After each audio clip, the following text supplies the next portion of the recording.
भाई ये सांप बना दे, सांप ऐसे लहरा क्यों नहीं है? भाई मैं वीडियो बना रहा हूं, तू बेहोश होने की एक्टिंग कर। अब हम एक्टिंग तो जानते नहीं थे, लेकिन फिर भी हंसते हंसते बेहोश होने की नकल की।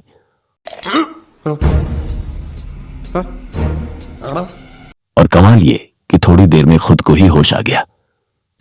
कैसा लगा मेरा मजाक? झूले से उतरकर सभी एक जगह मिले।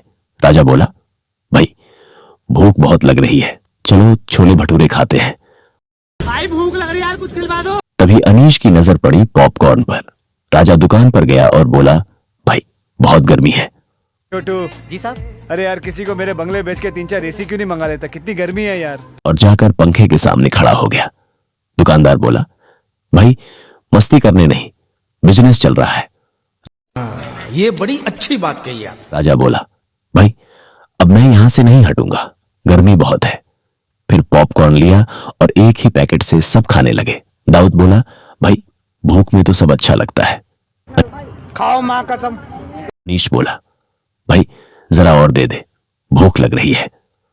अब दाऊद शॉपिंग करने निकल पड़ा, पर खरीद क्या रहा है ये उसी को समझ नहीं आया। तू समझा? हाँ।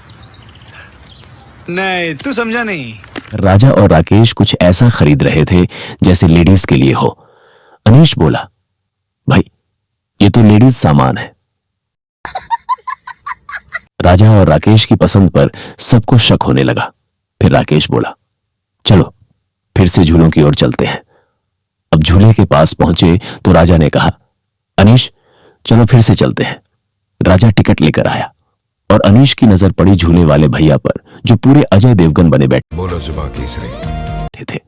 फिर दोनों झूले पर बैठे और जैसे ही झूला शुरू हुआ, राजा ने कैमरे को पैरों की तरफ कर कहा, भाई ऐसा लग रहा है जैसे हवा में उड़ रहे हैं। पंछी बनूं उड़ती फिरूं मस्त गगन। तभी अनीश की नजर पड़ी दाऊद पर, जो कोने में बैठा था, जैसे किसी ने सिक्योरिटी गार्ड बनाकर बैठा दिया हो। लेकिन ये साला कर क्या रहा है यहाँ पे? झूला जब रुका तो हम सबसे ऊपर थे। पूरा मेला नजर आ रहा था, लगा जैसे जन्नत में आ गए हों।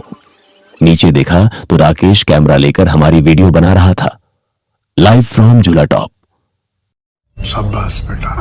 राजा कैमरे में मुंह घुसाकर बोला, हेलो दोस्तों, अभी हम झूले पर लटके हुए हैं जैसे आम के पेड़ पर बंदर। अब नीचे उतरकर बच्चों वाले झूले देखने चल दिए। कोई गाड़ी में बैठकर घूम रहा था, कोई पानी में हाथ पैर मार रहा था, एक बच्चा अकेले गाड़ी घुमा रहा था जैसे कोई स्टंटमैन हो। फिर देखे एक दादाजी जो आराम से बैठे थे और उनकी आंखों में था 70 सालों का अनुभव। थोड़ा आगे गए तो देखी सोडा की दुकान, जैसे अब्दुल खुद सोडा बना रहा हो। Strong, very strong. अनीश भाई ने वहां एक नया आईफोन खरीदा जो सिर्फ छैया छैया बजा रहा था। फिर एक ऐसी खरीदा जो हाथ से चलता था। पैसों की कमी नहीं है मुझे, किसी से भी उधार ले लूंगा। तभी दाऊद भाई ने एक गुलदस्ता उठाया और ऐसे सम्मानित हुए जैसे गर्गी पुरस्कार मिल गया हो। तोबा तोबा तोबा, थारा मूड खराब कर दिया। अब पहुंचे भेल वाले के पास। राकेश बोला, भाई भेल भेल। राजा बोला, चलो भैया भेल पार्टी हो जाए। भेल वाले से बोले, भाई हम आपकी भेल को वायरल कर देंगे। राजा रिपोर्टिंग में लग गया। देखिए दोस्तों, यह है भारत की सबसे चटपटी भेल। भेल बनी, सबने खाई। दाऊद ऐसे खा रहा था जैसे 2 दिन से भूखा हो। मालूम है तेरे बाप को मत सिखा। अनीश की आंखें भी भेल वाले की तरफ थीं, मानो बोलेगा एक और। अनीश बोला, भाई ये फ्लाइट देखी, इसमें तो बैठे ही नहीं। हम सब पहुंचे फ्लाइट के पास, फोटो वीडियो सब लिए। अंदर गए तो निकला फ्लाइट के नाम पर धोखा। दाऊद मेरे साथ अन्याय हुआ है, मेरे साथ अन्याय हुआ है। बोला, भाई इसे तो मैं ही उड़ाऊंगा। राकेश सब देखकर हंस हंस के लोटपोट। अब घर लौटे तो देखा, भाई रात बहुत हो गई है, घर वाले सो गए होंगे, खाना नहीं मिलेगा। तब तय हुआ, होटल में चलो। होटल पहुंचे। दाऊद बोला, मैं पनीर नहीं खाऊंगा, मुझे बेसन चाहिए। अनीश बोला, मुझे पनीर चाहिए भाई। राजा बोला, तुम दोनों में से जूता अच्छी तरह पॉलिश करना किसको आता है? झगड़ा मत करो, दोनों का ऑर्डर दे दो।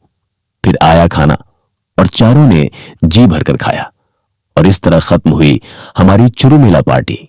मस्ती, शॉपिंग, झूले, वीडियो, भेलपुरी और फ्लाइट का धोखा, सब कुछ मिला इस बवाल यात्रा में।